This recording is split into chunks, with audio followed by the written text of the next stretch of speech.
familia, que estoy muy contento de que haya venido, por cierto, y por supuesto a mis amigos. Muchas gracias por venir. Bueno, cuando estaba preparando la exposición, o cada vez que preparo alguna presentación sobre lo que he escrito, como que tengo una reinterpretación de mi propio escrito.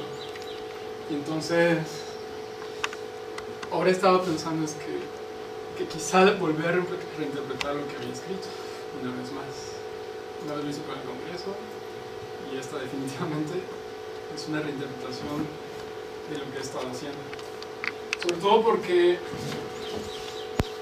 fue una tarea difícil, lo que les voy a presentar, porque involucra... Pueden ser ajenos en el sentido de que es el mundo del análisis matemático, el análisis funcional, o es el mundo de la geometría, en particular de la geometría riemanniana. Y mi tesis es como una mezcla entre ambos lenguajes. Y entonces de repente el lenguaje que resulta es difícil de entender, es difícil de profundizar y es difícil de manipular. Entonces quisiera comenzar con un ejemplo que va a motivar y que va a un poco explicar qué es lo que ahora entiendo que hice en mi tesis, un poquito. Bueno, el nombre de mi tesis es un problema de elipticidad del operador de Laplace-Beltrami en variedades con frontera. Y esta discusión comenzó ya casi 3 semestres. Comenzó con una discusión con el profesor Francisco Torres, con mi tutora Ángeles Sandoval y con el profesor Miguel Ballesteros, ya hace mucho tiempo. Entonces de ahí surgieron ciertos problemas que en principio son el cálculo de ciertos objetos o de ciertas definiciones aplicadas a ciertos objetos. Bueno, lo que quisiera en esta exposición es un poco aclarar qué es eso del concepto de elipticidad, quién es el operador de Laplace-Beltrami y quizá uno de los objetos primordiales son las variedades con frontera. Entonces, poco a poquito voy a ir definiendo cada uno de esos objetos y les voy a ir introduciendo hacia dónde quiero llegar. Bueno, entonces, esta presentación básicamente la estoy dividiendo en 3 grandes rubros. La primera es una introducción en donde voy a dar esta motivación que les estoy dando. En la motivación es lo que les digo que es mi reinterpretación de la tesis. La segunda parte es íntimamente ligado con esta introducción y es como sentar las bases del lenguaje que estamos utilizando. Y básicamente lo que les decía son aspectos geométricos y los aspectos analíticos. Esos 2 lenguajes que están ahí inmiscuidos. Y la parte última es como algunas de las consecuencias de tener esos lenguajes, ¿ok? De trabajar sobre ese tipo de objetos. Bueno, entonces comienzo con una introducción.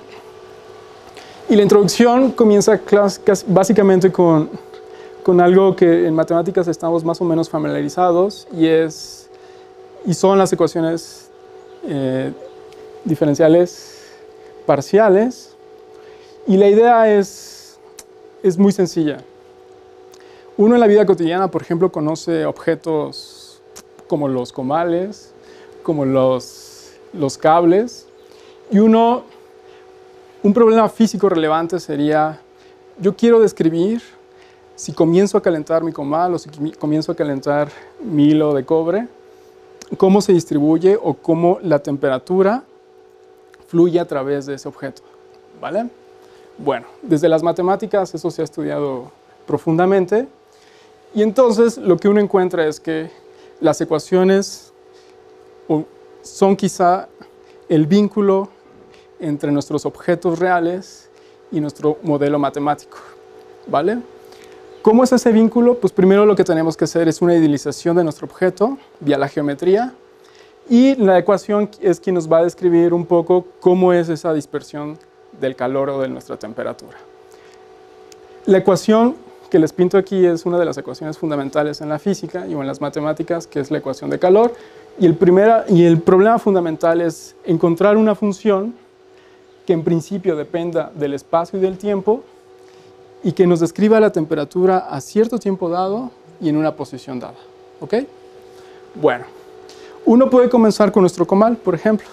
Si comenzamos con nuestro comal y le ponemos una flamita en el centro del comal, el objetivo es encontrar esa distribución de calor a lo largo o a lo ancho de este disquito. Bueno, o bien, si pensamos idealmente en nuestro hilo, que aquí no parece hilo, más bien parece un cilindro, ¿cómo es esa distribución de calor a lo largo de este hilo? Si estamos en una dimensión, la ecuación de calor tiene esta forma, que es en coordenadas cartesianas, y fundamentalmente lo que me está describiendo es que la variación de la temperatura depende de 2 veces la derivada respecto al espacio, por una constante, ¿no? Esa constante es quien va a cargar todas las unidades si pensamos en términos físicos. Si estamos en 2 dimensiones, la ecuación de calor ya incluye, pues justamente en coordenadas cartesianas, las 2 direcciones privilegiadas, ¿no? ¿Ok? Bueno. Entonces, ese es el problema. Parto de un problema como de la vida cotidiana, hago un modelo matemático y llega una representación de mi objeto vía la geometría y tengo una representación algebraica o analítica que me permite buscar aquella función que me describe ese comportamiento. Bueno, dentro de las discusiones que he tenido con mis sinodales, hubo varias que me gusta, sobre todo las del profesor Berlanga, es como reinterpretar las matemáticas, ¿no? Y entonces yo me pregunto exactamente qué es lo que estamos buscando con estos modelos. No exactamente, sino más bien yo qué me imagino que hacen en las matemáticas estos modelos. Y lo que he encontrado como que en la historia de las matemáticas es que resolver este tipo de ecuaciones hay como 2 aspectos. Un aspecto que es el analítico y otro que es el geométrico. ¿Cómo se relacionan estos conceptos? Es un poco lo que les voy a describir.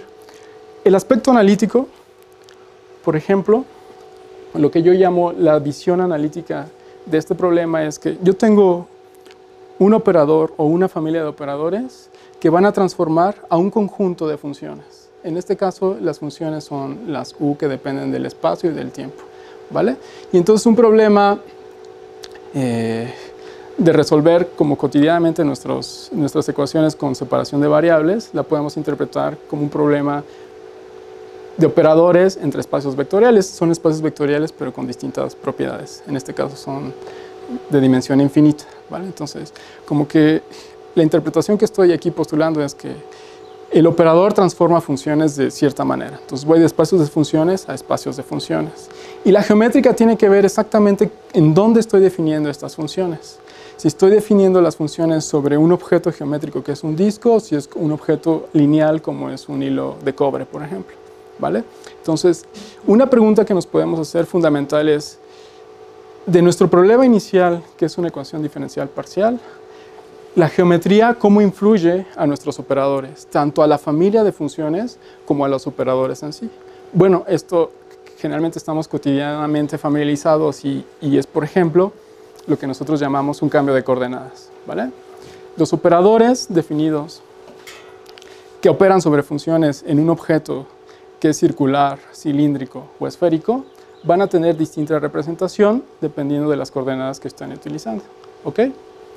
Bueno. Entonces, mi tesis se relaciona mucho con estos 2 aspectos, el analítico y el geométrico. ¿Por qué? Porque en realidad voy a estar jugando con estas 2 visiones de las matemáticas. Por un lado, voy a ver cómo los operadores actúan sobre ciertos espacios de funciones, pero además la geometría me puede arrojar ciertos resultados acerca de esos operadores. Esa sería como mi reinterpretación de lo que he estado haciendo con lo que he escrito un poquito. Bueno, entonces, algunas veces de las discusiones que he tenido con el profe Berlanga me dijo, bueno, quizá una tesis ideal en matemáticas es algo que sea más o menos lineal, ¿no? Tenga los primeros principios y a partir de los primeros principios vayamos construyendo y linealmente las consecuencias sean directas. Como yo les decía, aquí hay como 2 lenguajes involucrados, el lenguaje del análisis funcional y el lenguaje de la geometría riemanniana. Y entonces traté de hacer así como como un mapa conceptual de cómo se mezclan estos conceptos.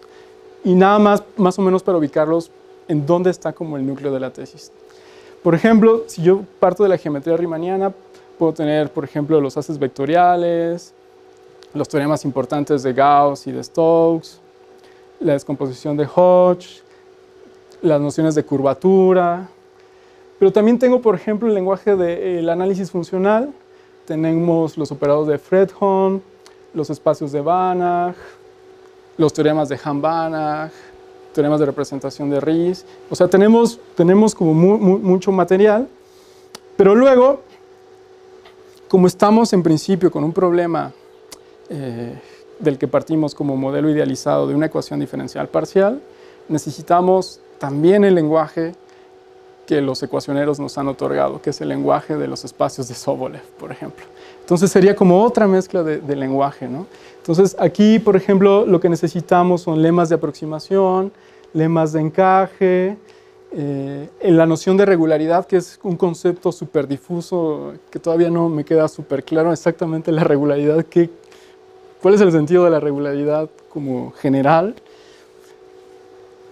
Y entonces yo diría que juntamos todas estas y por aquí está como el núcleo principal de la tesis. Agarro haces vectoriales riemannianos, hago un poco de operadores de Fredholm y mucho de espacios de Sobolev. Y en particular, mi tesis se va a centrar sobre estos dos conceptos, que es la elipticidad y los problemas con valores en la frontera, ¿vale? Bueno, dicho esto, este es como un contexto más o menos amplio. Esto es básicamente, como usando la metáfora del profe Berlanga, la novia, ¿no? de la tesis, a la que queremos capturar. Fíjense que es un enunciado difícil, porque ya involucra estas cosas, ¿no? ¿Qué son estos? Los espacios de Sobolev sobre secciones de alguien. Entonces, poco a poquito voy a tratar de ir aclarando esto. Pero básicamente, si me preguntan, ¿cuál es el objetivo de la tesis? La tesis, por el entramado, era difícil de como seguir una línea. Yo diría que la descomposición de Hodge, Frerichs, Murray, y básicamente lo que está diciendo la descomposición de Hodge, Frerichs, Murray es que si yo parto de las formas diferenciables y les pongo su disfraz de Sobolev, ¿ok? Yo puedo descomponer a este propio espacio como las formas exactas con su disfraz de Sobolev, las formas coexactas con su disfraz de Sobolev, y por aquí los campos armónicos con su disfraz de Sobolev, ¿vale? Entonces, quizá en algún momento me detenga exactamente cómo comenzó esto de la descomposición de Hodge, pero voy a hacer un poquito más rápido. Bueno, entonces, les decía, tengo mi sartén, ¿ok? Y entonces, en matemáticas, quizá el lenguaje adecuado para describir mis objetos geométricos, como mi sartén, donde quiere involucrar las fronteras de los objetos, son las variedades con frontera, ¿ok? Y las variedades con frontera se van a distinguir básicamente de una variedad convencional en que van a ser localmente euclidianas. ¿Eso qué quiere decir? Es que en cada punto yo puedo mapear un abierto a un abierto, pero no de un espacio real, sino de un hemiplano. Y la principal característica es que estos puntitos que se encuentran aquí los voy a mapear en puntitos que estén en la base del hemiplano, ¿vale? Esos van a ser mis puntos frontera. Bueno, con esa, quizás es una de las principales diferencias de las variedades con frontera. Obviamente voy a seguir pidiendo cuestiones topológicas, que sea Hausdorff, segundo numerable. Y la localidad que sea euclidiana es en el sentido de que las transiciones sean suaves. Pero para definir que las transiciones sean suaves necesito como de algo adicional. Y algo adicional es que si, por ejemplo, yo estoy cayendo en un abierto del hemiplano, yo puedo encontrar un abierto relativo tal que si yo quiero definir una función sobre esta rebanadita del pastel, encuentre la función definida sobre la rebanadita más amplia y la restricción coincida con la parte superior, ¿vale? Entonces, básicamente lo que me está diciendo es que las funciones van a ser suaves en una variedad con frontera. Si puedo encontrar una extensión de esa función donde el abierto sea un abierto que se come, un abierto tradicional que se come al abierto mochado o a la rebanadita del pastel. O sea, básicamente son vías las extensiones. Bueno, como que este detalle es lo que cambia el mundo de las variedades que tienen frontera o que no tienen frontera. Como que ese twist ligerito hace que las cosas se vuelvan un poquito más complicadas. Bueno, esto es un poquito de lo que les decía de las transiciones. Por ejemplo, si yo tengo una variedad con frontera y defino una función que está definida sobre este abierto de la variedad y va a los reales, el concepto de suavidad es ya la extensión de esta función. ¿Y cómo es ella? Pues localmente sé que va a existir una phi, tal que me va a operar un abierto, pero yo sé que como estoy solicitando que exista una extensión de un abierto acá, básicamente esta transición es la que me va a otorgar la suavidad, la diferencialidad de algún orden en el sentido cotidiano, ¿vale? Bueno. Y pues, se van a cumplir las transiciones. Y algo interesante es que, pues, dados nuestros objetos de estudio, que son las variedades con frontera, a partir de ahí podemos construir distintos objetos geométricos o no. De los objetos geométricos o algebraicos que primero construimos en geometría riemanniana son nuestros haces vectoriales o haces normales o haces, pues todos los haces que conocemos. Pero el principal o la base es el espacio tangente. Entonces me paro en un punto, es súper local la cosa, y ahí voy a construir o voy a montar un objeto geométrico que es el espacio tangente a un punto, ¿vale? No tan solo tenemos los espacios tangentes a un punto, sino también tenemos los espacios normales, el espacio cotangente en ese mismo punto. Y a partir de ahí uso la noción de haz vectorial y me lo llevo a las secciones. Entonces, como que voy estratificando las cosas que voy a ir pegando a nuestras variedades de una manera más o menos ordenada. Y hay muchas, en particular, con las que yo voy a estar enfrentándome son con una estructura algebraica que es el álgebra de los tensores alternantes, ¿vale? Que si nos montamos nos fijamos en las secciones, llegamos a las K-formas, ¿vale? Entonces, esta es la idea básicamente. Tengo una variedad y en esa variedad voy a poner distintos objetos geométricos o algebraicos. ¿Cuál es la ventaja de estos distintos objetos algebraicos o geométricos? Es que yo puedo decidir cosas sobre la variedad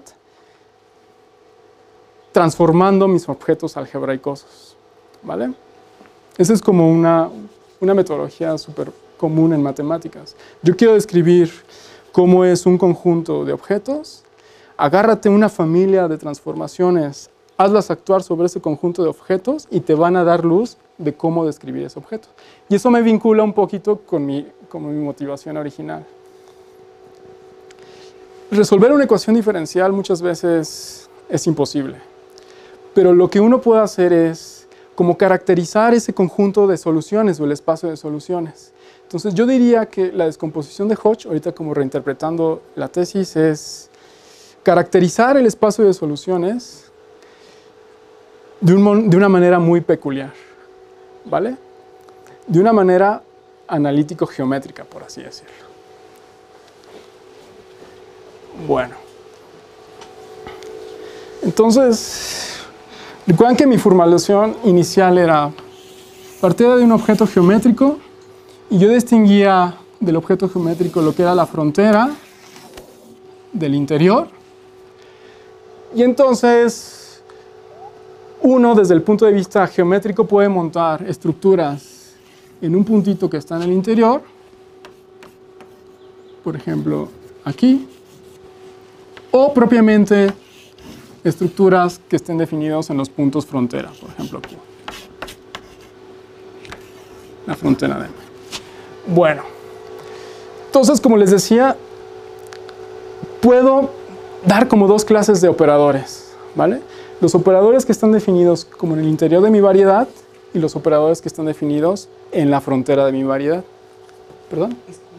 ¿Puso Q? Ah, no, sí es cierto. Es una Q. ¿Vale? Y entonces, mi problema del disquito o de mi sartencito, lo puedo idealizar con este modelo matemático que se llama formulación general de problemas con valores en la frontera en haces vectoriales. Entonces le decía, tengo una estructura que es geométrica, la variedad, le monto a alguien que es la de un haz vectorial, y sobre ese haz vectorial agarro dos familias de funciones, aquellos operadores que están definidos en el interior y aquellos que están definidos en la frontera. Bueno, un problema con valores en la frontera se va a entender lo siguiente. La idea es, parto de mi variedad, parto de un haz vectorial, siempre voy a solicitar que sea riemanniano, con fibra F, y tengo una colección de haces vectoriales riemannianos sobre la frontera, con fibras respectivas FJ.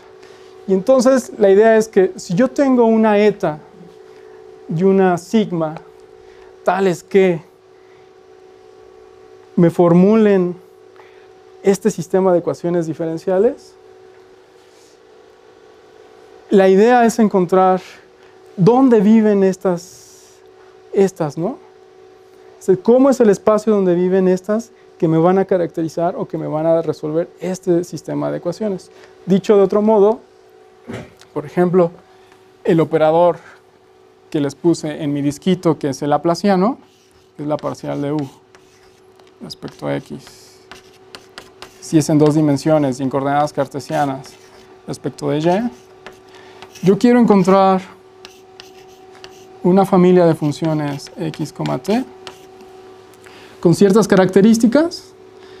El laplaciano, por ejemplo, va a ser un candidato a un operador que esté definido en el interior, y estos BJs van a ser una familia de operadores que actúen sobre las estructuras algebraicas que estoy montando aquí, ¿vale? En particular, con el que yo voy a estar trabajando, o la familia de operadores o los operadores con los que yo trabajé, es la proyección tangencial. La idea es que si yo tengo una variedad con frontera, pido que sea orientable, y entonces voy a tener un campo que sea normal aquí. Este campo que es normal lo puedo descomponer en su parte tangencial y en su parte normal, y entonces sí puedo hacer una proyección. Esa proyección en su parte tangencial o su parte normal, por ejemplo, si suponemos que este es cualquier otro vector, lo prolongo aquí, y aquí voy a tener otra descomposición vectorial, ¿vale? Entonces, este yo diría que es el modelo más abstracto, idealizado, de encontrar una función que me permita caracterizar, en el caso de la ecuación de calor, por ejemplo, cómo se distribuye la temperatura a lo largo del objeto geométrico, ¿vale? Por eso le decía que el lenguaje es súper abstracto, ¿no? O sea, son haces vectoriales montados en variedades con frontera. Bueno. La historia, quizás esto me voy un poquito más rápido, es que los haces vectoriales tienen una peculiar característica, y es que localmente los puedo representar. Bueno, esa es la característica, los puedo representar localmente, ¿vale? Y entonces, a pesar de que estamos en el mundo más abstracto de los operadores en haces, o de funciones entre haces vectoriales, lo que uno puede hacer es mandarlos lo más bajo posible al terreno donde esa formulación tan abstracta tenga un sentido más cotidiano, más cercano. Bueno, clásico, ¿no? Y más clásico, exactamente. Exactamente, porque ahorita recordando algunas de las discusiones que tuvimos es que pues, partimos de operadores cotidianos, ¿no? Nuestros laplacianos tienen una forma de toda la vida.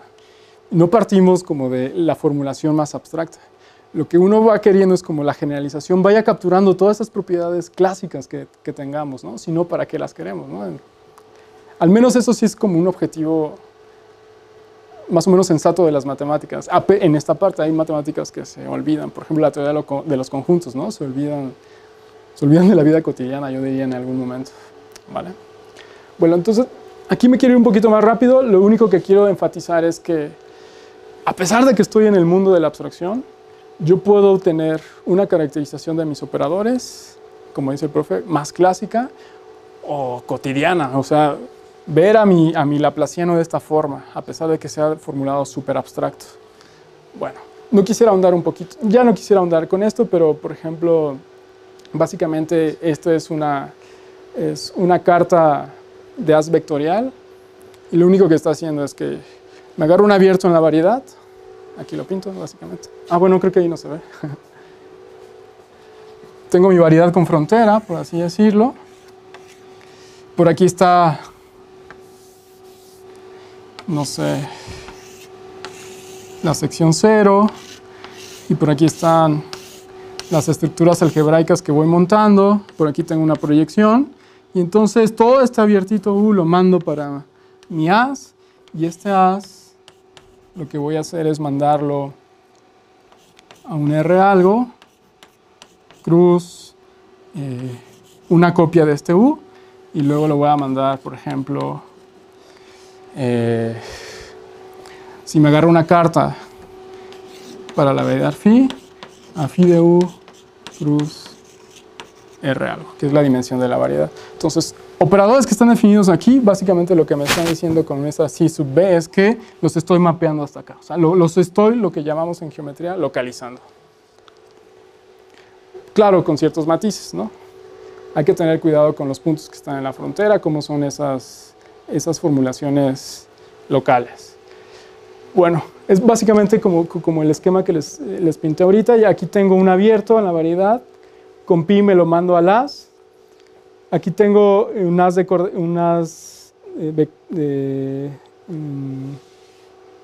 la carta de as, que es el abierto, cruz la fibra. En particular, nuestras fibras son espacios euclidianos, ¿vale? Tienen la estructura de espacio vectorial, pero en particular son espacios vectoriales, son espacios euclidianos, y luego lo mando con esta función que es con phi, que por ejemplo, si este es un abierto con dominio de carta U, y la identidad. Entonces hago una copia de acá, y lo que me está diciendo es que alguien que está definido aquí, lo mando hasta acá, ¿vale? Esto ya es un R algo. Esta es la dimensión de la variedad, cruz la dimensión de esta fibra, que puede ser fibra K, que no necesariamente coincide con la dimensión de la variedad. Bueno, entonces, la idea es, yo tengo dos haces vectoriales montados sobre la misma variedad con frontera, y tengo un operador que actúa entre esos dos haces vectoriales. Básicamente, mediante la anterior metodología es que, ¿qué quiere decir localizada? Pues encontrar una transformación que pues me diga exactamente quiénes son los dominios abiertos en R algo y a dónde van a caer en ese R algo. Ahora, aquí hay un matiz nada más, es que no estoy propiamente sobre el A, sino estoy sobre las secciones, ¿vale? Entonces es un operador que va de secciones en secciones, y lo que estoy localizando es ese operador que transforma secciones en secciones a un operador que también transforma secciones en secciones, pero ahora en la localización euclidiana, por así decirlo, o localización a secas. Y lo mismo sucede con operadores. Entonces les decía, hay operadores definidos en el interior y hay operadores definidos en la frontera. El procedimiento es exactamente lo mismo, localizar es lo mismo, nada más hay que tener cuidado que como los operadores que están definidos en la frontera, pues en realidad van a caer en los hemiplanos, ¿vale? Es como una diferencia normal. Y entonces podemos reformular nuestro problema de valores en la frontera, que era general entre operadores de haces, entre secciones de haces, de este modo. La idea es que voy a dar cartas para M y voy a dar trivializaciones locales de mis haces. Entonces ya puedo caracterizar tanto a estas secciones como a estas secciones, y la pregunta fundamental es la misma. Yo quiero ver cómo es el espacio que me resuelve, o cómo es la familia de funciones, que en este caso son secciones, que me permitan resolver este problema con valores en la frontera, que en el fondo ya localizado es un sistema de ecuaciones en diferenciales parciales, ¿no? Bueno.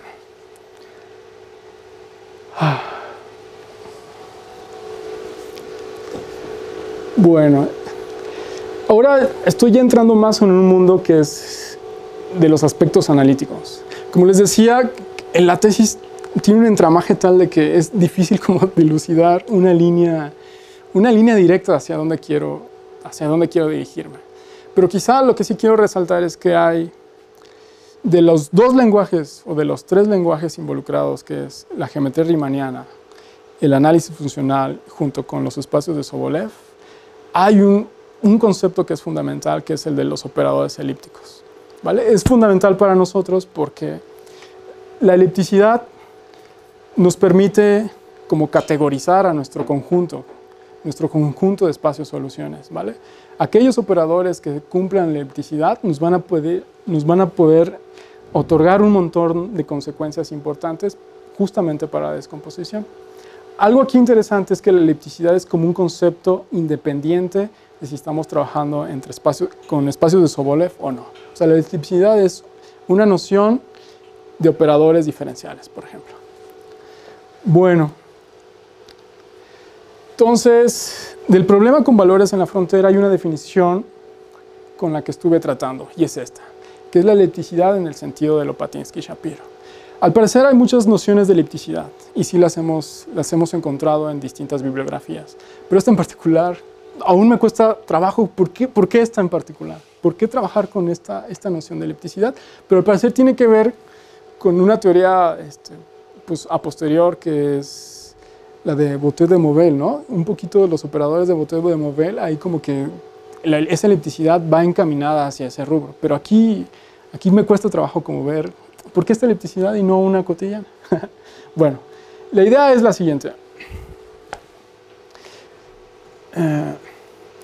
Quizá, bueno, aquí el orden creo que no fue el adecuado, porque del mundo de los operadores hay una familia interesante, y es la familia de los operadores diferenciales, ¿vale? Entonces, de esa familia de los operadores diferenciales, necesito introducir todavía unas nuevas notaciones para poder caracterizarlas. Pero bueno, yo tengo un problema con valores en la frontera. Ahorita describo los operadores diferenciales, y lo que voy a decir es que va a ser elíptico en el sentido de Lopatinsky-Shapiro. Lo que sí sé es que Lopatinsky y Shapiro lo propusieron de manera independiente, en artículos independientes, y la definición al parecer creo que la conjuntó Schwartz, que es el libro con el que estoy manejando. Y la idea es la siguiente, que si yo tengo cartas de M y cartas de ases, con este as definido en el interior y con este as definido en la frontera, si yo encuentro que el operador diferencial, ahorita les digo exactamente qué quiere decir esto, es elíptico, es decir, que para cualquier punto que yo me tome, ya en el espacio euclidiano o en el hemiplano euclidiano, y para cualquier vectorcito que yo me tome en Rn, esta cosa que yo no he descrito, pero que llamo el símbolo principal, va a ser un isomorfismo. Ahorita nos vamos a pelear un poquito quién es esto del símbolo principal. Y la otra condición es que si ahora yo me fijo en los operadores definidos en la frontera, voy a decir, o puedo garantizar que son elípticos en el sentido de que para cualquier x que yo me encuentre aquí y para cualquier vector que no incluya el cero, pero que esté en el hemiplano, la función que me manda de este espacio, que no he dicho quién es, a esta suma directa de las fibras, vía esta transformación, es una biyección. Bueno, esta transformación básicamente lo que me está diciendo es que me agarro la sección ya localizada, calculo su símbolo principal, pero en dos vectores muy particulares, y veo si cada una que haga con cada componente puedo garantizar que sea o no una biyección.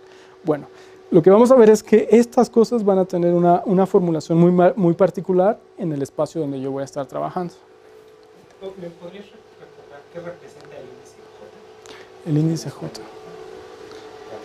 Aquí, por ejemplo, si yo tengo 4 operadores diferenciales, entonces tengo unas vectorial, están definidos en la frontera, ¿no? Entonces tengo una fibra para cada uno de ellos.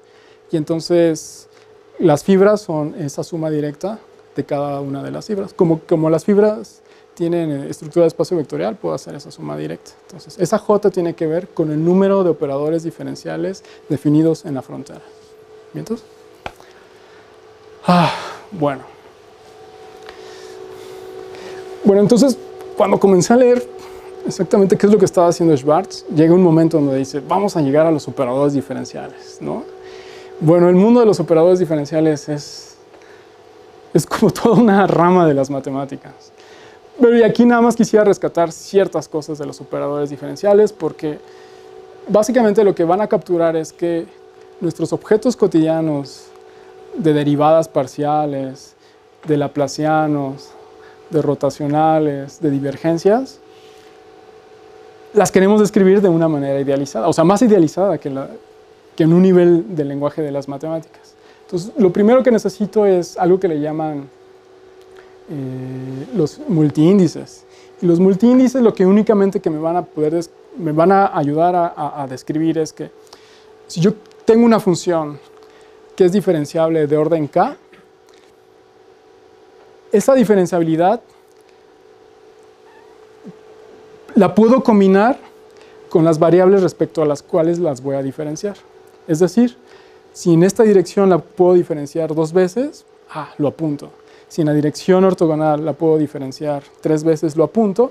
Y si puedo diferenciar respecto a una ortogonal a estas 2 direcciones, lo apunto. Lo importante es que una vez que yo fije una k, que es el orden de la diferenciabilidad, no me pase de las veces que yo voy a diferenciar cada una de las direcciones, ¿vale? Entonces, es una notación enriquecedora en el sentido de que va a haber como diferenciales de orden superior en algún sentido, un sentido más abrazador. O sea, están direcciones normales, pero también puedo diferenciar k veces sk, k sub 1, k sub 2, k sub 3. Pero dada una k fija, ya no puedo pasar de cómo diferenciar en esas direcciones. Entonces, me agarro 2 vectorcitos, uno que sea, por ejemplo, de naturales, y un vector en Rn, y voy a definir los 2 objetitos que les decía. Entonces, el módulo de este objetito va a ser la suma de cada uno de ellos, y, por ejemplo, puedo definir esto que es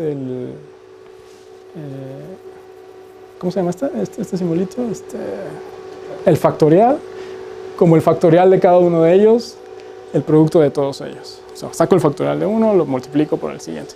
Entonces, por ejemplo, si yo tengo una derivada de alguna función o de este operador diferencial respecto a la dirección j, que estoy definiendo más o menos así,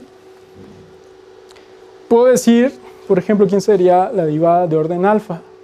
¿Quién sería la derivada de orden alfa? Pues me fijo en la primera dirección y lo derivo alfa 1 veces. Me fijo en la segunda y lo derivo alfa 2 veces. Y en la última dirección lo derivo alfa n veces. Pero siempre con la condición de que el módulo de alfa sea un número fijo, ¿vale? Entonces, para el módulo de fijo k, yo defino esta, que es derivar esta. Cuando yo sume alfa 1 hasta alfa n, me debe dar k a lo más, ¿ok? Bueno. Entonces les decía, el mundo de los operadores diferenciales es toda una teoría, y en la bibliografía que encontramos, los operadores diferenciales parten de abiertos en alguien. Entonces, parten de abiertos en alguien, lo mandan a variedades y luego lo mandan a haces vectoriales. Bueno, ¿qué es lo interesante de los operadores diferenciales? Es que, en primer lugar, yo voy a tener funciones que me transformen funciones suaves en funciones suaves, pero lo interesante es que yo pueda representarlo como una suma de este estilo. ¿Qué es lo que me está diciendo esta suma? Yo voy a tener unos coeficientes que sí dependen del espacio. En principio pueden ser constantes o variables, pero en particular con los operadores diferenciales con los que me estoy enfrentando son funciones constantes. O sea, estas funciones no van a variar con respecto al espacio. Y entonces va a ser la suma de orden alfa con el módulo de alfa menor o igual que acá, ¿vale? Entonces, un operador definido en un abierto es alguien que tiene una representación básicamente de esta forma. Bueno, y lo que se hace entre métodos analíticos, bueno, es, antes de que me mueva aquí, es que en lugar de agarrarme abiertos en Rn, lo agarro en abiertos en el hemiplano, o bien, ya que estoy en la variedad, los abiertos los mando con una carta coordenada, y entonces la representación de estos operadores que van de funciones suaves en funciones suaves, cuando la localice, tengan esta representación. Eso es a grandes rasgos lo que un operador diferencial tiene, que su representación local tenga esta forma. Y en particular lo que a mí me interesa es que estas funciones sean constantes. Si no, nos metemos en todo un lío.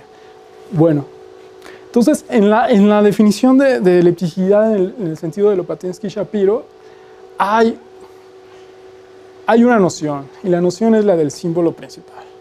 Pienso que la noción del símbolo principal es quizá la noción más oscura con la que me he enfrentado, porque no estoy seguro ni para qué, ni por qué, ni cómo es que surgió esa noción.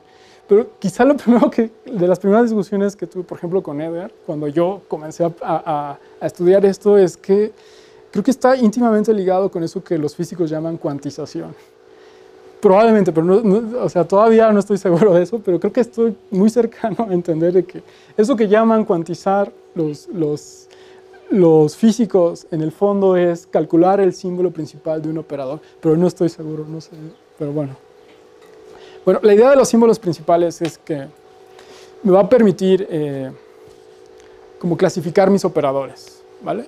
En los que son elípticos, los que son parabólicos o los que no son ninguna de ellas. Pero básicamente, ¿qué es lo que está haciendo el símbolo principal? Es, primero, obviamente, lo defino en abiertos. Tengo un operador diferencial de orden k. Localmente lo puedo escribir como una función de esta forma. Y entonces el símbolo principal lo único que me va a hacer es... va a ser una función que tenga el dominio U cruz Rn a los complejos. ¿Por qué a los complejos? Porque en el fondo voy a tener que introducir este objeto primordial que es la I. Bueno, de las discusiones que tuve con el profe Oscar, que no está, es que en el fondo lo que está ocurriendo es que hay una complexificación del espacio. O sea, a pesar de que esta es una definición dada, cuando yo defina los símbolos principales entre operadores de secciones de haces vectoriales, lo que tengo que hacer es complexificar mis haces vectoriales, que en principio no son más que reales. Los complexifico y vía la complexificación puedo definir el símbolo principal. Entonces, a grandes rasgos lo que me está diciendo este operador, que tiene esta representación, lo único que voy a hacer es intercambiar la derivada parcial por un vector multiplicado por esta constante I y lo voy a elevar a al mismo orden, ¿vale? Esto tiene sentido porque habíamos definido que estamos usando la notación de multiíndices. Entonces, este es el complejo I, la unidad, perdón, el I, y este es un vector que vive aquí, ¿vale? Y bueno, la teoría de los símbolos principales me permite extenderlo, como les decía, a haces vectoriales. Y básicamente lo que está describiendo en haces vectoriales es que tengo un haz vectorial riemanniano sobre una variedad con frontera, agarro una sección suave y me agarro una unoforma, ¿vale? Me agarro una unoforma, aquí lo estoy haciendo muy explícito, este es el ancla, por así decirlo, y esta es la forma o la unoforma. Y me agarro una función suave, tal que cuando yo calcule su derivada exterior, le pegue a esa forma diferencial, ¿vale? Bueno, con estas condiciones yo defino el símbolo principal de este operador en este punto respecto a este vector como el cálculo de este límite.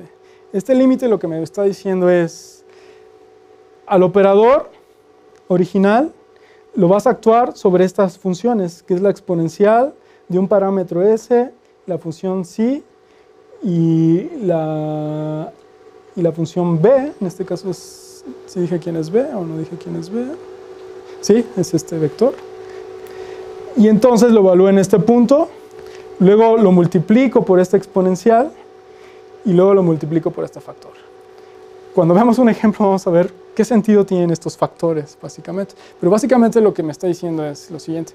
Si yo tengo un buen operador diferencial de orden 2, cuando yo diferencie esto va a ser la derivada de un producto, ¿no? Y entonces aquí voy a hacer la regla de la cadena y entonces me van a salir aquí unas heces por las derivadas de phi, por ejemplo, en las reglas de la cadena. Entonces, me van a salir exponenciales. Con esta exponencial se pueden o no anular, dependiendo del orden con el que estoy derivando o diferenciando. Y estas S de orden menos K se van a ir con algunas de las S que están aquí. Entonces, básicamente el procedimiento es, derivo, van a quedar funciones a la S al cuadrado, a la S a la menos 1, a la S a la algo, y entonces cuando lo golpeo con esas funciones se me van a ir cancelando. Lo interesante es que cuando yo calcule este límite, me va a llegar como algo equivalente que hicimos, que es como básicamente quedarme con el orden máximo, ¿vale? O sea, ese límite lo que me va a permitir hacer es que en el símbolo principal de un operador diferencial es como quédate con el orden máximo, desprecia los órdenes menores y plantea este cambio de coordenadas, por así decirlo. Bueno.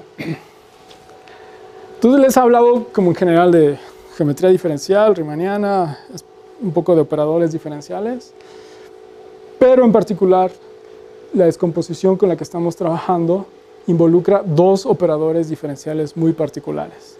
La idea es, nuestro haz vectorial no es cualquier haz vectorial, sino si son las formas diferenciales, ¿ok?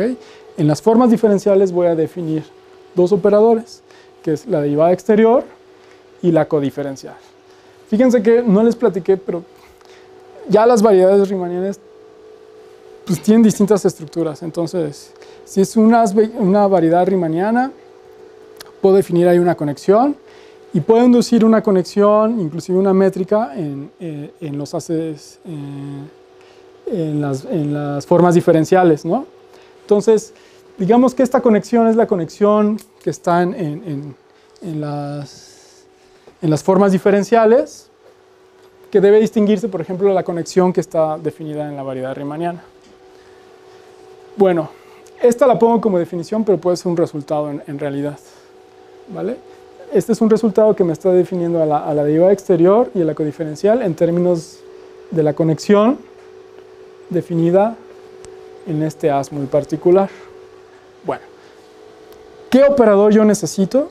Definido en la frontera es algo que yo les decía, que es el operador tangencial. Y básicamente lo que me está diciendo es, como yo me fijo en una sección que está montada en un punto en la frontera, cualquier vector que esté montado en la frontera lo puedes componer en su parte tangencial y normal. Entonces, este operador tangencial de esta K-forma, lo único que me está haciendo es que descompongo estos y nada más me fijo en la parte tangencial. Es como una proyección tangencial, que eso lo puedo definir inclusive para espacios vectoriales, nada más. Y entonces, el problema general con valores en la frontera lo voy como delimitando y voy a caer en un problema que le llamamos de tipo Dirichlet.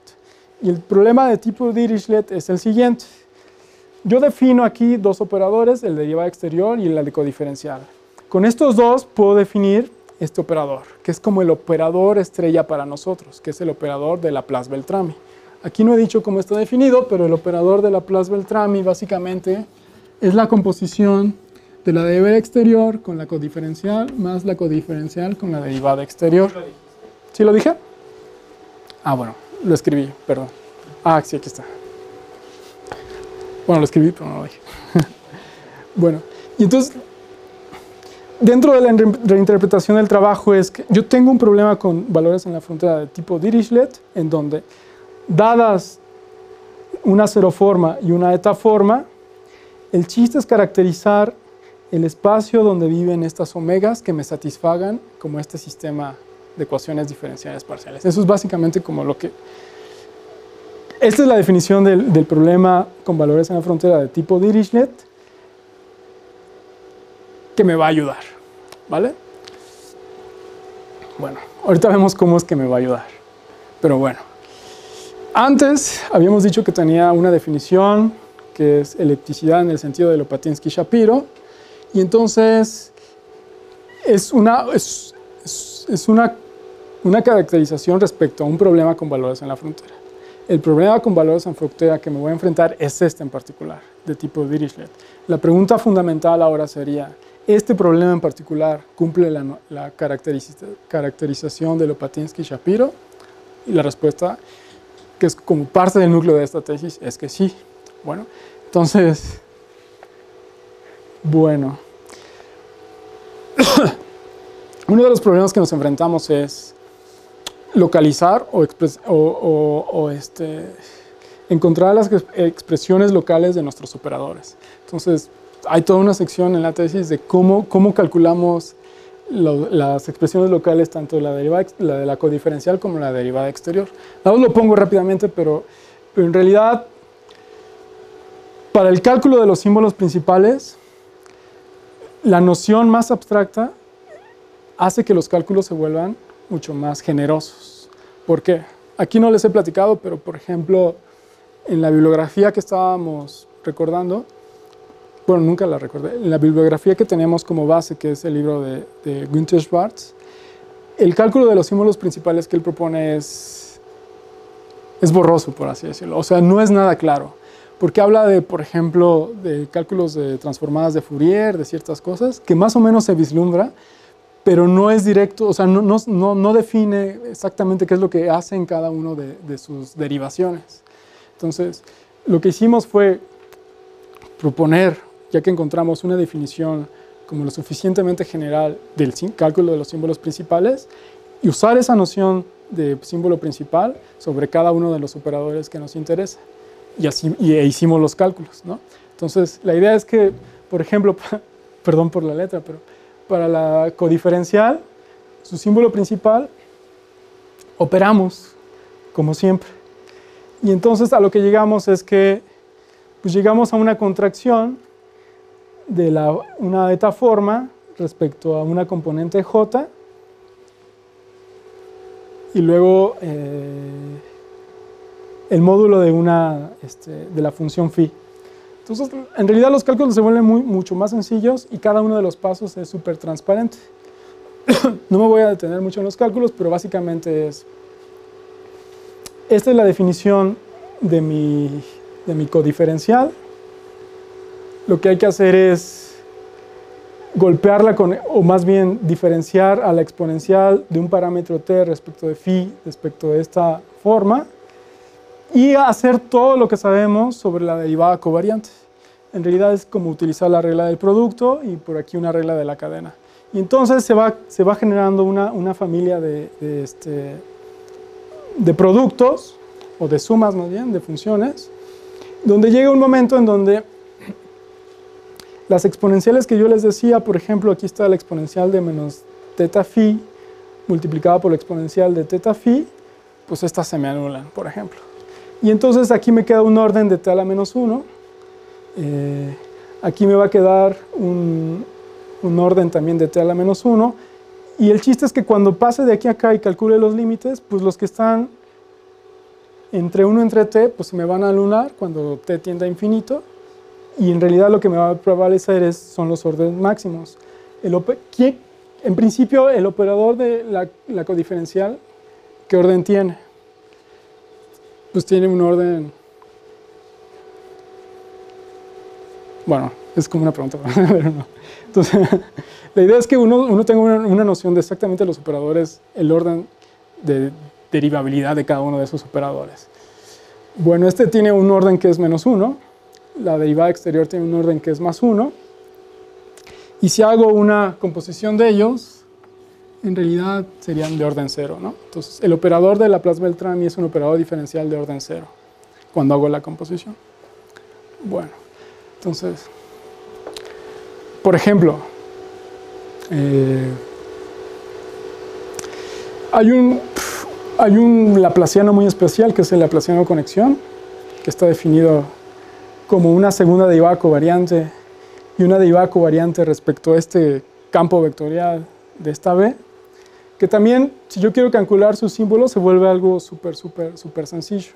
Entonces, nada más meto la exponencial de respecto a un parámetro t con la función phi por el campo B, y entonces lo único que tengo que hacer es, pues básicamente regla del producto, un poco de composición, y llego a un objeto más o menos complicado, pero en el fondo,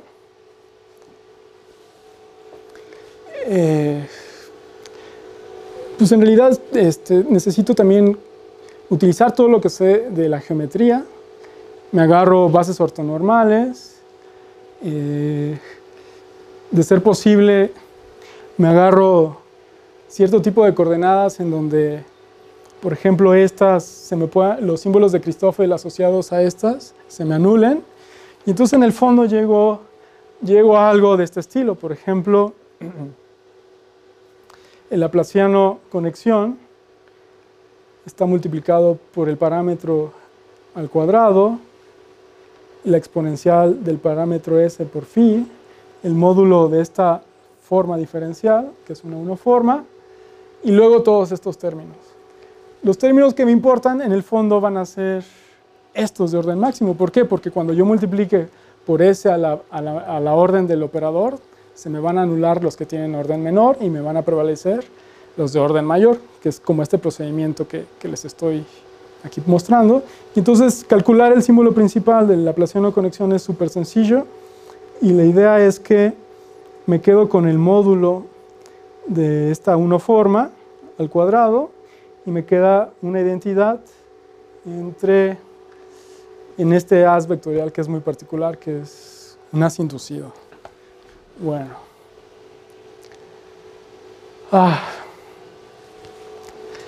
Pues qué sigue. Entonces, de los cálculos que hemos hecho, llegamos a que sí coinciden con los cálculos que hizo el Schwarz. O sea, el Schwarz hace una enunciación como de media página diciendo, la forma local de nuestros operadores es esta. Dije, ¿sí es cierto? O, bueno, no se ve claro, ¿no?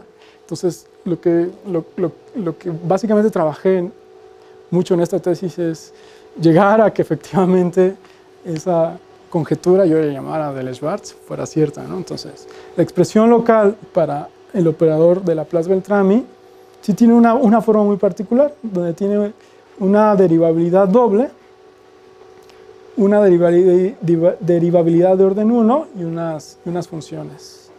Y por ejemplo, para el operador composición de la tangente con la codiferencial, también llegamos a que tiene una expresión súper, de hecho es la misma con la que llega el Schwarz. Los símbolos principales también fue una parte importante de la tesis, que fue el cálculo de los símbolos principales, tanto de esta como de esta composición.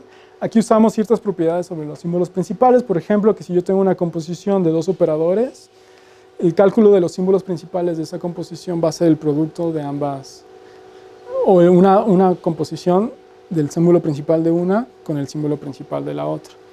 Y entonces, el símbolo principal para el operador de Laplace-Beltrami va a depender de la métrica, y aquí va a tener, pues, ni modo, nuestros complejos a la orden I y J, respectivamente.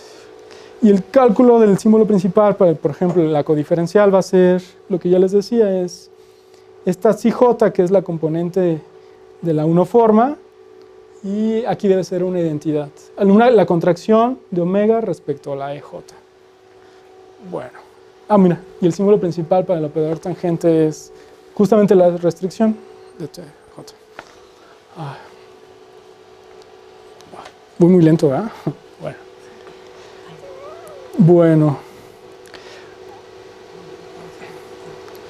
No sé si saltarme entonces.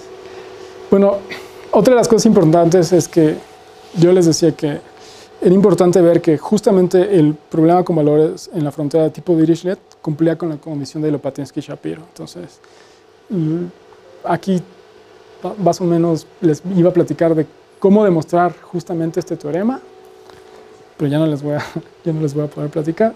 Pero la respuesta es afirmativa, o sea, un problema como lo es en la frontera de tipo Dirichlet sí cumple la condición de Lopatinsky-Shapiro, vía nuestros cálculos, o sea, calculamos los símbolos, las expresiones locales, y luego, pues, a demostrar este teorema, con cada una de las condiciones que nos solicitaba. Entonces me voy a saltar todo esto. Sí, el problema de los cálculos es que son muy divertidos a solas y en público suelen ser Sí, sí. coñazos, ¿no? Sí, sí. Es una cualidad muy extraña en los cálculos, porque Sí, es cierto. son en soledad cuando les encuentras la belleza. Sí, por ejemplo, una vez fuimos a un congreso y estaba Rolando de testigo de que estaban exponiendo unos japoneses. Entonces los japoneses expusieron todos sus cálculos en una exposición como de 40 minutos. Pero todos. O sea, eran como 30 diapositivas de puros cálculos. Y entonces de repente alguien se dio cuenta de que estaban equivocados. No, pues al japonés se le vino el mundo encima, ¿no? Porque su exposición era de cálculos y de repente pues fracasó en un cálculo y hasta tuvo que pedir perdón, ¿no? Así, Rolando así está. Bueno, entonces toda esta primera parte es geometría riemanniana, análisis, que es operadores diferenciales, símbolos principales. Pero ahora, ¿qué tiene que ver con la descomposición original, ¿no? Bueno, y es aquí donde creo que voy a introducir qué es eso de la descomposición de Hodge para esta segunda parte, ¿vale? La descomposición de Hodge, al parecer, digo al parecer porque no he visto el libro de William Hodge, fue quien la propuso, y básicamente lo que decía era lo que dice es lo siguiente: yo tengo el espacio de las formas diferenciables, y ese espacio de las formas diferenciables yo la puedo descomponer en suma directa de dos espacios muy particulares. ¿Quiénes son esos espacios? Bueno,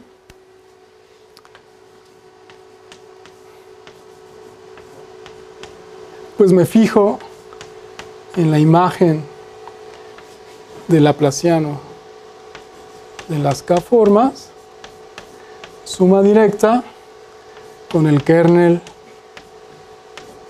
del laplaciano aquí, ¿vale? Entonces, las formas diferenciales las puedo descomponer en dos subespacios muy particulares. En la imagen del operador de Laplace-Beltrami, suma directa el kernel del operador de Laplace-Beltrami, que en términos de funciones o de K-formas exactas o coexactas, se puede también caracterizar, porque ¿quién es el kernel de ese operador? Pues son todas las formas, todas las K-formas que se anulan, ¿vale? Y entonces, ¿este a quién correspondería? ¿A las exactas o a las coexactas? Definición: una K-forma es cerrada si su derivada exterior se anula, y es exacta si existe una K menos un forma tal que cuando haga la derivada exterior le pega a la original, ¿vale? Bueno, entonces básicamente lo que eso enuncia es un teorema súper, ¿cómo decirlo? Fácil de enunciar, pero difícil de demostrar. ¿Por qué? Cuando estaba preparando la exposición estaba revisando algunas de las notas y me encontré unas notas, creo que de un ruso, y lo que platica, que es básicamente lo que hicimos, es que usa puras técnicas del análisis funcional para que jale esa descomposición. ¿Qué técnicas del análisis funcional necesitas? Quizá el principal teorema es el teorema de Hahn-Banach y la existencia de un potencial que te permite caracterizar ciertas cosas. Bueno, como hablé de potenciales y Hahn-Banach, es aquí donde entra algo que el nombre se lo debo al profe Berlanga, que es el disfraz de Sobolev, ¿vale? La idea fundamental es, esta es como mi versión original de la descomposición de Hodge. Y entonces la pregunta fundamental de Schwarz es, ¿qué tal si disfrazo, monto o doto a las formas diferenciales de una estructura analítica más engorrosa, yo diría, que es la de los espacios de Sobolev? La pregunta es, si yo disfrazo a cada uno con su disfraz de Sobolev, ¿puedo tener una descomposición análoga? Bueno, la empresa que hace el Schwarz en su libro es una respuesta afirmativa. Dice, sí se puede hacer y yo voy a hacer la demostración. Bueno, entonces, esa sería como la novia principal. de una caracterización tradicional o inicial de la descomposición de Hodge es, si yo monto con el disfraz de Sobolev a este, voy a tener una descomposición con sus respectivos disfraces de Sobolev de cada uno de estos subespacios lineales. Y para eso necesito pues, definir qué es eso de los espacios de Sobolev, lamentablemente. ¿Se los platico o no? Ah, caray. Bueno, básicamente el disfraz de Sobolev es, rápidamente, tengo obviamente mi variedad con frontera. Esta es una formulación súper general. Tengo un haz vectorial montado en M y tengo una métrica en cada fibra. Me agarro las secciones con soporte compacto y en estas secciones yo puedo definir un producto interior allí. Entonces básicamente el producto interior entre eta y sigma es el cálculo de esta integral. ¿Y entonces? Bueno, entonces el espacio L2, parto con los L2, va a ser la completación de estas secciones respecto a esta norma, que es básicamente esta elevada a la 1/2, y en general, para un P entre 1 y infinito, yo defino la norma LP sobre las secciones con soporte compacto como el cálculo de esta integral. ¿Ok? Entonces, la completación de ese espacio respecto a esa norma es lo que los llamo los espacios LPs, y en términos de Sobolev serían los 0,P. ¿Ok? La diferenciabilidad, digamos que está inmiscuida en el primer índice del omega SP. Bueno, para definir los espacios de Sobolev de orden superior, pues necesito de más cosas de geometría. Y la idea es que yo voy a tener una familia de normas que voy a definir recursivamente. Y entonces, para cada S, yo voy a definir la norma S. Por ejemplo, aquí está la recursión, aquí está como el paso base, que la norma en el jet 0 va a ser la fibra restringida a un abierto, como el producto de sigma con sigma, restringida a F, que es la anterior, que ya había definido, y para cualquier S lo voy a definir como, ¿lo escribí bien? Sigma, el módulo de sigma al cuadrado, en el jet S-1, restringido a este, más la derivada covariante respecto a un marco, cada uno de los elementos de un marco ortonormal de esta sección al cuadrado. Todas. O sea, es una cosa tremenda. Bueno, aquí puse un ejemplo, pero ¿qué es lo interesante? De toda esta familia hay ciertas problemáticas, ya no voy a platicar de las problemáticas que hay de toda esta familia de normas, pero me voy a quedar con esta, que es justamente quiénes son los espacios vectoriales sobre un haz vectorial. Como les decía, tengo una variedad con frontera, un haz vectorial sobre M, tengo una métrica, una conexión, puede ser la inducida o una, no lo dije, pero todas mis variedades riemannianas son obviamente compatibles con la métrica y torsión libre, y de torsión libre. Bueno, entonces la norma que yo defino como SP sobre una sección en este haz con P de mayor o igual que 1 a infinito va a estar dada como el cálculo de estas integrales, la suma de estas integrales. Lo que estoy haciendo es que tengo que apelar a particiones de la unidad, golpeo a cada una de estas normas definidas recursivamente, y es una suma que en principio, si existe esta suma, defino esta norma, si no existe, pues no la defino, ¿vale? Pero como son particiones de la unidad, esta suma va a resultar que no es infinita, sino va a ser finita. Bueno. Entonces, los espacios de Sobolev es cerrar a las secciones con soporte compacto aquí, respecto a esta norma o completar ese espacio. Bueno.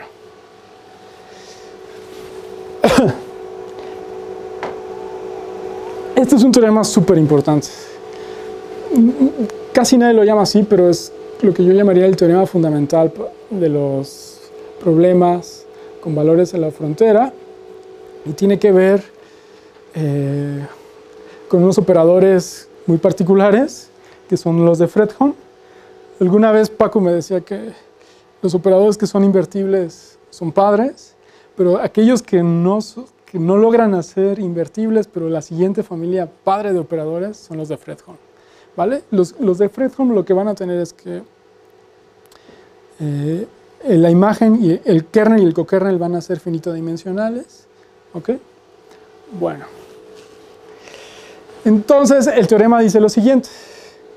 Si yo tengo un problema con valores en la frontera que es elíptico, que es aquí donde pues ya jalé la noción de elipticidad por primera vez, voy a tener una serie de consecuencias interesantes. Y una de las consecuencias interesantes es que yo voy a definir como una especie de superoperador, que este es el operador definido en el interior, y estos son los operadores definidos en la frontera, que van en las secciones, ahora ya con su disfraz de Sobolev, a secciones con sus respectivos disfraces de Sobolev, cruz, la suma directa de los disfraces en estas secciones respecto a estas fibras, van a ser de Fredholm. Y entonces, esta es como una de las principales consecuencias que hay que utilizar para poder generalizar la descomposición de Hodge. En realidad, es súper técnica la demostración, pero súper técnica. Pero lo que sí quisiera resaltar es que en la demostración de Hodge no nos metemos básicamente con esta maquinaria. No nos metemos con esta maquinaria, y esta maquinaria lo que nos va a garantizar es que este superoperador va a tener kernel y cokernel finitodimensional, porque eso es fundamental para hacer esa descomposición de suma directa allá, ¿vale? Como que no puedo mostrar exactamente dónde, pero bueno. Y la otra es que voy a tener pues una serie de estimaciones. Y estas estimaciones son fundamentales para nosotros porque si una variedad no tiene frontera, resulta que el operador de Laplace-Beltrami es autoadjunto, ¿vale? O la derivada exterior y la codiferencial son adjuntas. Si hay frontera, no obtenemos, o no, la noción de ser adjunto no lo capturamos, porque justamente falta un término, el término donde integramos sobre la frontera, ¿vale? Si recuerdan, nuestro producto interior está definido sobre un integral, ¿no? Entonces, hay una parte que se nos escapa con las variedades en la frontera.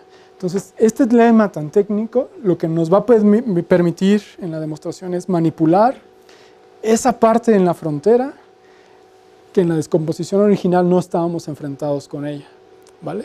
Esta serie de acotamientos es lo que nos va a permitir como garantizar que exista esa descomposición. Pues que hay tantas cosas que ya no sé qué. Bueno, otro de los pilares de los teoremas es la existencia de estos potenciales, les mencionaba. Y entonces, la idea es que, no he dicho quién es esta, pero estas son los campos armónicos, los K-campos armónicos de tipo Dirichlet, es decir, que su componente tangencial se anula, pero me fijo, por ejemplo, en el espacio ortonormal de ellos. La idea es que este es un teoremazo, voy a encontrar una función o una K-forma armónica sub D, que es de tipo Dirichlet, en el complemento ortogonal, tal que se dé esta igualdad, ¿vale? Básicamente lo que me está diciendo es caracterizar algo que Schwarz le llama una integral de Dirichlet, básicamente. Bueno, este potencial les decía que es súper importante porque en algún sentido, en el lenguaje de los espacios de Sobolev, la diferenciabilidad la intercambiamos por una diferenciabilidad débil en las conexiones. Y entonces, digamos que la existencia de este potencial me garantiza una solución débil a un problema con valores en la frontera de tipo Dirichlet, ¿vale? Porque ya estamos trabajando sobre clases de equivalencias, ¿no? O sea, ya estamos en un mundo súper abstracto. Bueno. Pues entonces, uno de los primeros pasos para descomposición es, no me fijo en todos los Sobolev, sino me fijo en L2. Entonces se preguntan, bueno, ¿valdrá la descomposición para las K-formas vestidos con su disfraz L2? Y la respuesta es afirmativa. La idea es que me fijo en las formas exactas, las coexactas y los campos armónicos, pero cada uno les voy a poner su disfraz de Sobolev, ¿vale? Creo que aquí sí me salté. Aquí en el fondo va su L2 con su disfraz de L2 y su disfraz de L2 para las exactas. ¿Ok? Bueno. Demostrar esto es básicamente apelar al potencial, la existencia de ese potencial, y algo que no anuncié, me parece que es la regularidad. Ese potencial cumple que si es K diferenciable, entonces es S más 1 diferenciable. Esa es como una noción de diferenciabilidad que tenemos que apelar. Bueno, entonces la descomposición primordial es exactas, coexactas y armónicos. Murray posteriormente se preguntó, bueno, ¿los campos armónicos también los puedo descomponer o no? Y la respuesta también es afirmativa. Entonces, de tener una descomposición en 3 términos, me va a resultar en 4 términos, en donde las formas armónicas las puedes descomponer como los armónicos de tipo Dirichlet y los coarmónicos, ¿vale? O equivalentemente, en los de Neumann, perdón, estos son los coexactos y estos son los exactos. Bueno, como les decía, demostrar eso es apelar Hahn-Banach, existencia del potencial, regularidad del potencial y puras cosas técnicas de espacios de Sobolev.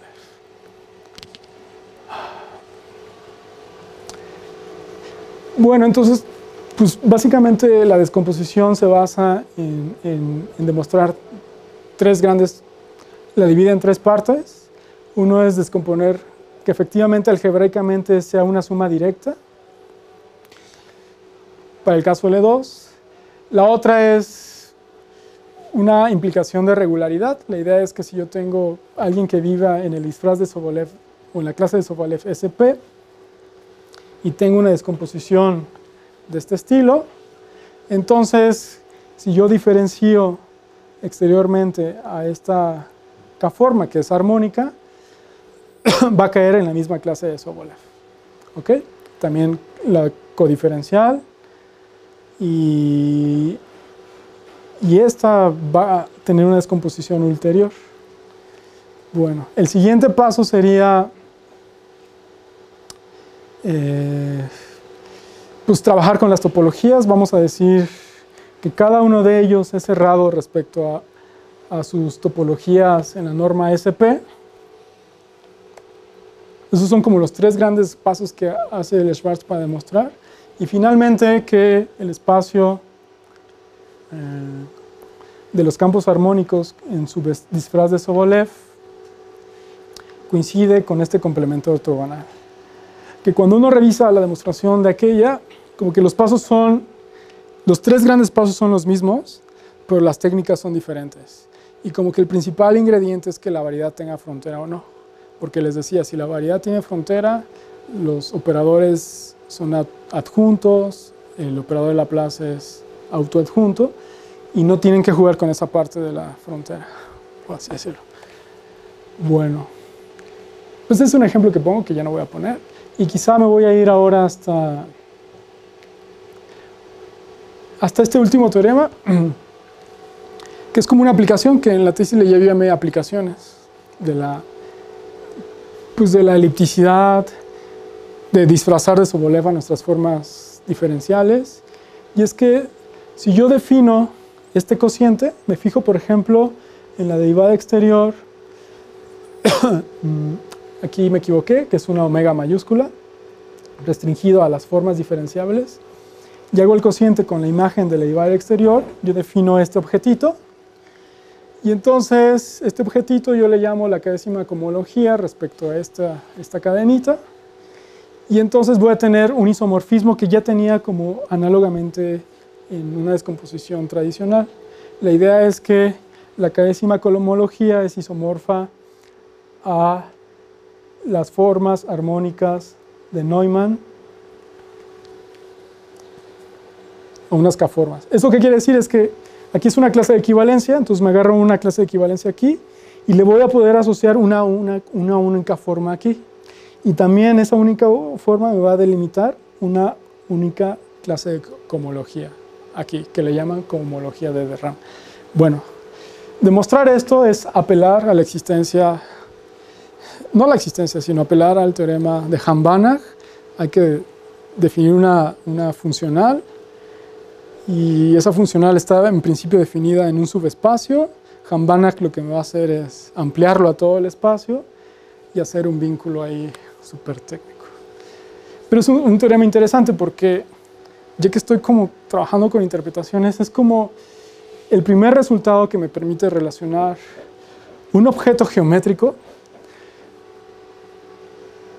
basado en una variedad con frontera y algo topológico algebraico, yo diría, ¿no? Entonces, está equiparando algo de la topología con la geometría, yo diría.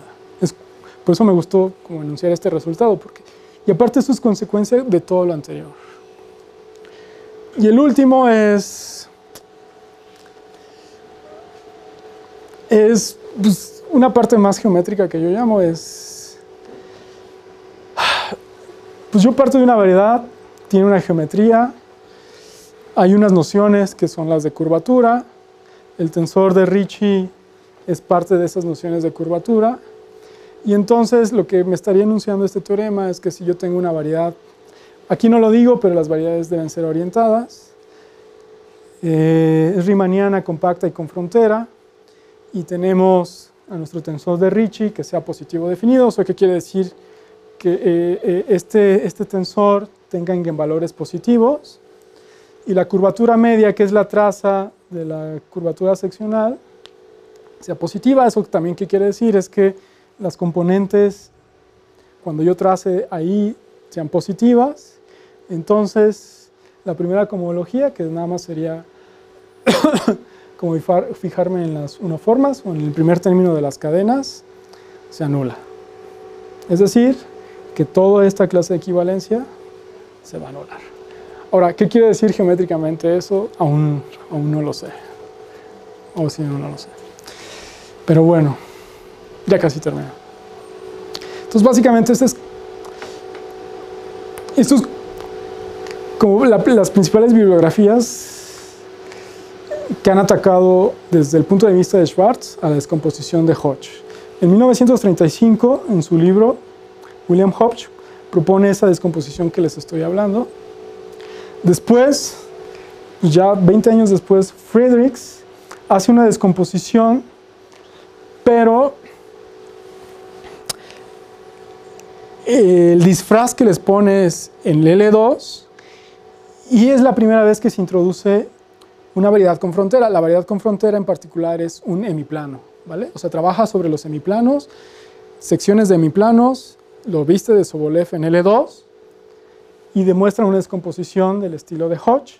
En el 56, Friedrichs lo que hace es, ahora sí, a las variedades no son hemiplanos, sino ya son variedades propiamente con frontera, pero lo hace para la clase de Sobolev SP. Y finalmente lo que dice Schwartz es que el libro de Palais, que habla sobre Atiyah-Singer y su teorema, es como el lenguaje principal o el contemporáneo que utilizamos para hablar de la descomposición de Hodge en su disfraz de Sobolev. Finalmente, la descomposición en el disfraz de Sobolev, yo sí también se la adjudico a Schwartz, porque él se basa en estos artículos, pero los artículos son sobre L2, y Schwartz sí lo hace propiamente en la clase de Sobolev SP. Entonces, y esa es como la parte analítica, porque Hodge tiene como toda una parte de la topología algebraica que desconozco, básicamente. ¿Y ahí dónde queda lo del símbolo principal? Ah, buena pregunta. Fíjate, aquí no necesitan de la noción de símbolo principal. Aquí, por lo que he rastreado es que aquí la noción de símbolo principal no la necesitas. Yo me eché un clavado a estos, pero haz de cuenta que tampoco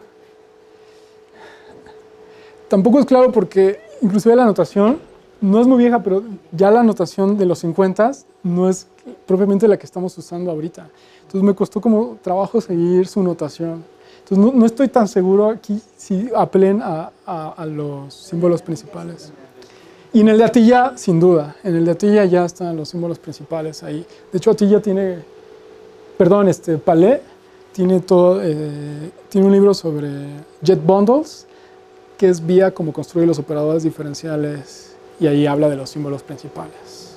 Creo que a partir del libro de Palais, por así decirlo. Y pues gracias.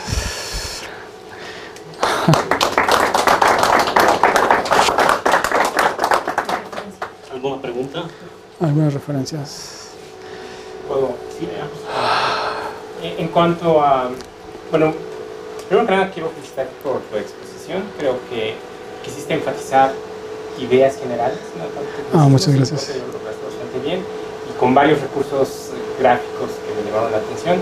Quizás a veces el font era muy pequeño para perdón. desde aquí. Perdón. Sería interesante ver si hay algún programita ahí que mágicamente permita hacer acercamientos y dinámicamente estaba yo pensando en muchas discusiones. Pero muy bien.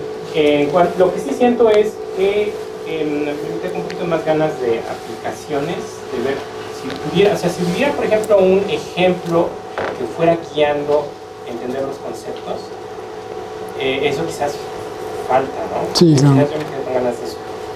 Pero te saltaste un ejemplo, no sé si ese ejemplo que te saltaste tenga algo, pero antes de que lo veas, cuando dijiste aplicaciones de geometría y topología, me quedé con la impresión de que eran aplicaciones de los símbolos principales, no tanto la descomposición de Hodge. ¿Lo entendí bien? No, sí es, digamos que el cálculo de los símbolos involucra la elipticidad, y la elipticidad nos lleva a los operadores de Fredholm. Entonces, hay el cokernel y el kernel son finitodimensionales. Y entonces, como que eso me lleva a una descomposición. Entonces, la aplicación sería justamente como propiamente la descomposición. No... Pues en algún sentido sí, o sea, sí están involucrados los símbolos principales, pero es vía como este teorema fundamental de los operadores diferenciales elípticos. O sea, sí, pero está, no sé decirlo, como disfrazada. O sea, sí es fundamental calcular los símbolos, porque los símbolos me permiten decidir cosas sobre clasificar los operadores. Y si es elíptico, es Fredholm y muchas cosas más.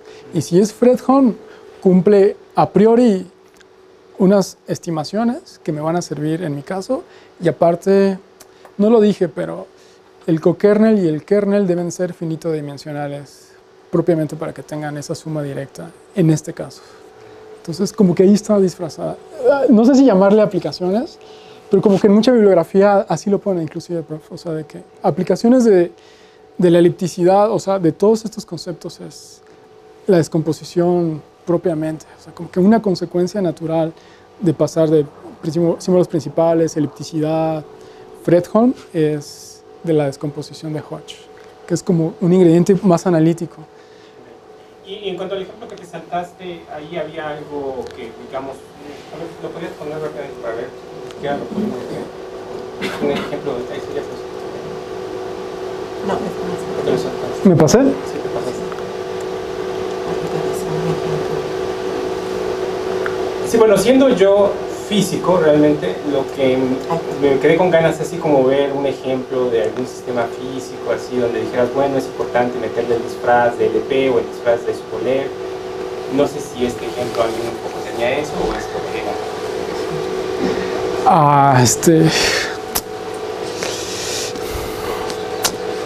Creo que lo había pensado un poco. La idea es que, por ejemplo, recuerdo mucho mis cursos de análisis funcional, ¿no? Y entonces, quizá con el primer operador con el que tratan es, tienes una función, la familia de funciones que están definidas de R en R, por ejemplo. Y el principal operador es diferenciar respecto a esa dirección, ¿vale? Entonces, una pregunta es, ¿ese operador es acotado o no? ¿Vale? Y si es acotado o no, ¿qué me permite decidir sobre el espacio donde vive esa función? ¿Vale? Bueno, entonces, en física, por ejemplo, uno de los operadores espaciales es derivar, por ejemplo, ¿no? Respecto al tiempo. Y es ahí donde creía que cuantizar tiene que ver con el cálculo de ciertos símbolos, ¿no? Entonces, tengo un espacio propiamente desconocido. Tengo un operador que sé cómo actúa, pero no sé caracterizar propiamente ese espacio de funciones. Y entonces lo primero que se me ocurre es pensar en la delta de Dirac, por ejemplo, ¿no? O sea, nos describen, por ejemplo, físicamente la delta de Dirac es alguien que está definida en todo el espacio, pero que en el punto cero o en algún punto se hace infinito, pero que cuando lo integro me hace uno, ¿no? Y entonces, ese en principio resulta que no es una función en el sentido tradicional. La otra es, yo puedo actuar un operador como derivar respecto a la dirección X a esa función, ¿sí o no? Bueno, por partes. El operador diferenciar respecto a una dirección no es acotado. Si yo me involucro con las funciones de Dirac, no es una función. Si necesito como la maquinaria de los espacios de Sobolev como para caracterizarla, o en particular lo que le llaman la teoría de las distribuciones, ¿no? Entonces, ese sería como un ejemplo que yo rescataría, como que la necesidad de entrarle a los espacios de Sobolev es que yo puedo encontrar una asociación de funciones muy bonitas que converjan a algo como una delta de Dirac, pero que no converjan uniformemente a ella, pero o sea, se escapa de ese espacio, ¿no? Entonces, como que necesito reagruparla en otro espacio. Y eso es como, me parece que es con Hölder, o hacer clases de equivalencias de Sobolev, algo así. En ese sentido, yo le llamaría, pensaría como en ese ejemplo, de que sí necesito una maquinaria de Sobolev o de disfraz de Sobolev, porque quisiera atrapar funciones importantes como las de las distribuciones, que son, en física, las distribuciones son súper importantes, tengo entendido. Bueno, yo también estudié física, pero bueno. Pero sí son fundamentales, ¿no? O sea, por ejemplo, una distribución que es la de Dirac, me describe, por ejemplo, una carga puntual, ¿no? Por ejemplo. En ese sentido. Y una carga puntual, en electromagnetismo hay toda una teoría, ¿no? Un sistema de ecuaciones diferenciales que me describen el electromagnetismo, ¿no? Entonces, resolver ese sistema es, la carga es o no solución a ese sistema con valores en la frontera del problema del electromagnetismo, ¿sí o no? Si sí lo es, pues en principio la delta de Dirac no entra como una función, así mejor visto de Sobolev a nuestro aparato del electromagnetismo, que tiene que ver con rotacionales y eso, y lo incluimos. En ese sentido yo vería como un ejemplo. Gracias.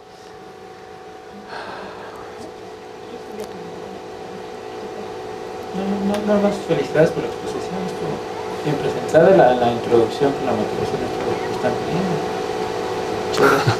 Gracias, Juan. Entonces dejamos ángeles. Al final yo ya tampoco tengo preguntas, simplemente sí hemos platicado, ¿no? Que esta tesis me parece como éramos franceses, un tour de force impresionante. Me recuerda al carbonero que está en el fondo del barco, metiéndole fuego y energía a las máquinas, y en la cubierta hay un sol espléndido y una brisa maravillosa, y los pasajeros están teniendo una gran fiesta a la que no te invitaron, ¿no? Entonces, yo creo que tienes que trabajar para subir a cubierta y disfrutar de la fiesta, porque ya trabajaste mucho en esto, ¿sí? Eso es más bien un comentario. Gracias. Pero felicidades, porque sí, sí demostraste una gran tenacidad para ayudar. Gracias. Sí, nada más, del comentario que hiciste de la J, que estaba definiendo cuando definiste la elipticidad de la Lopatinsky-Shapiro, esa J, tú decías que la podías definir en distintas fibras, pero esa J también está relacionada con el orden de la ecuación diferencial, ¿no? Entonces, en nuestro ejemplo muestra que en realidad es lo que trabajó aquí, es una ecuación diferencial de segundo orden, necesitas dos J, ¿no? Estás trabajando con dos condiciones, ¿no? Entonces esa J no es tan arbitraria, ¿no? Nada más es como un comentario, ¿no? Algo que sí tiene mucho mérito el trabajo de Hill es que cuando nosotros empezamos a trabajar en este problema, que de hecho nos lo planteó Miguel Ballesteros, que no está aquí, que está en la propuesta de sinodales, pero pues no fue admitido en nuestra propuesta, pues nada más nos quedamos nosotros dos.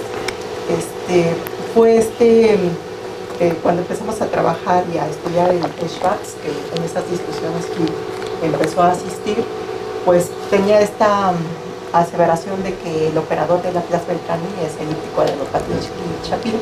Y entonces pues empezamos nosotros a buscar en dónde podríamos encontrar ese resultado, y por más que buscábamos y buscábamos, no encontrábamos en realidad algo, ¿no? Y los cálculos que aparecían eran todos como muy oscuros, ¿no? Entonces en un momento dado Miguel me dijo, pues este es un tema para una tesis de maestría, ¿no? Y el mérito que tiene Hill es que por su cuenta buscó una definición alternativa de lo que es un símbolo para un operador pseudodiferencial. Encontró esta demostración más abstracta que podría parecer que todavía era peor haberla encontrado, pero no. También por su cuenta se dio cuenta que haciendo estos cálculos con esta demostración abstracta resolvía y se hacía todo como muy transparente.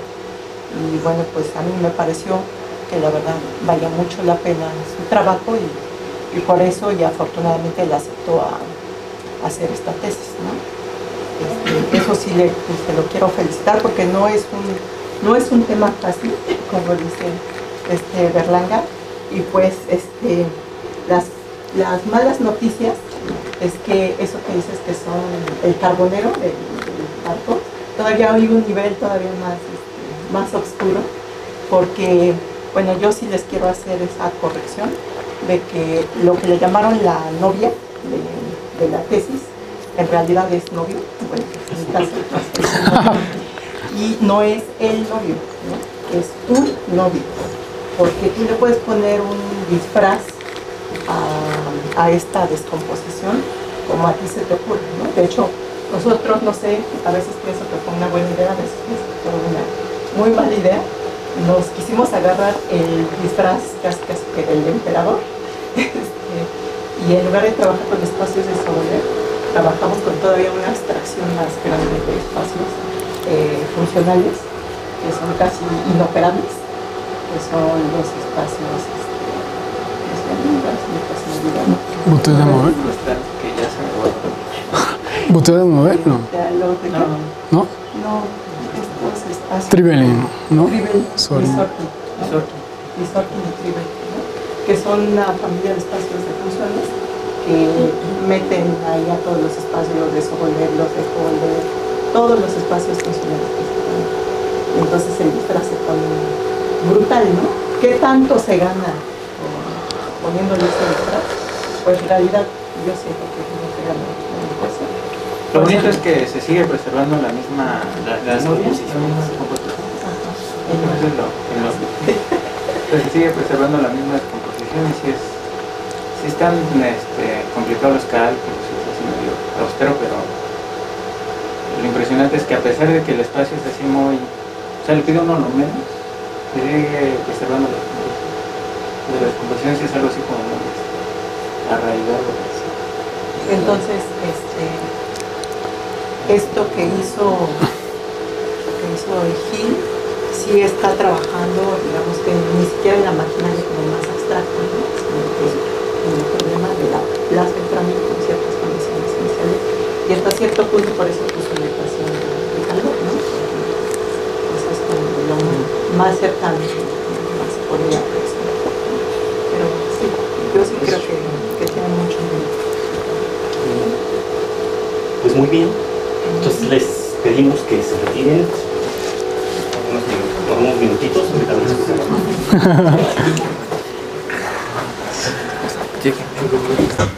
Dice el acta. En la División de Estudios de Posgrado desde la Facultad de Ciencias, siendo las 10:30 horas del día 22 del mes de junio del 2018, se celebró el examen para obtener el grado de maestro en ciencias en el programa de maestría y doctorado en ciencias matemáticas que sustentó el físico José Gilberto Amaro Aceves, de nacionalidad mexicana, registrado con el número de cuenta tal, quien cursó los estudios en el periodo comprendido del 2014-2 al 2016-2 y obtuvo un promedio de 9.12 y cumplió los requisitos académicos señalados en el plan de estudios correspondiente, habiendo presentado la tesis, un problema de elipticidad de operador de Laplace Beltrami en variedades con frontera. El comité académico del programa designó al jurado formado por los profesores que a continuación se mencionan: un servidor, la doctora María de los Ángeles Sandoval Romero y el doctor Antonio Hernández Garduño, y que fungieron como presidente el primero y como secretario el último de los aquí nombrados. Al término del examen, el jurado le otorgó la calificación de aprobado. Se dio por concluido el acto académico con las firmas de los sinodales que en él intervinieron. Felicidades, Gilberto. Gracias. Gracias. Ya. Por aquí, señor. Gracias. Muchas felicidades. Sí. Gracias, Paco. Gracias por venir. Aunque no te tomaron ahorita. Bastante suerte. Gracias. Pues ya, Ya, profe. este arroz ya se coció. Felicidades. Gracias, profe. Sí, pues muchas felicidades. Gracias, profe Antonio. Oye, te quería dar esto. Estas cosas las tienes que llenar, yo creo que nos tienes que acompañar. Ah, ¿no? perfecto. Aquí, pero ahí sí que tienes dudas, preguntas. Y esto es una constancia para ti. Ah, perfecto. Entonces, ahorita vamos para allá. Entonces, Bueno, pero primero tienes que entregar. no sé qué hay que hacer. Pues vamos y... Bueno, voy para allá y ahorita los A encuentro. ver, preséntame a tus papás, ¿no? Sí, claro. Vamos para acá.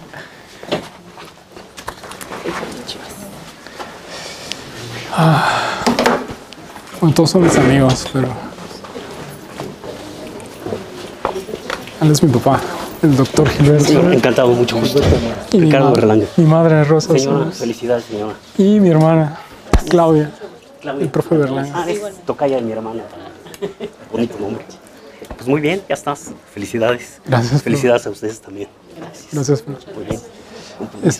Gracias, profe. Entonces, voy para allá para llenar esto, entonces. Tengo que ir a una oficina y me esperan aquí.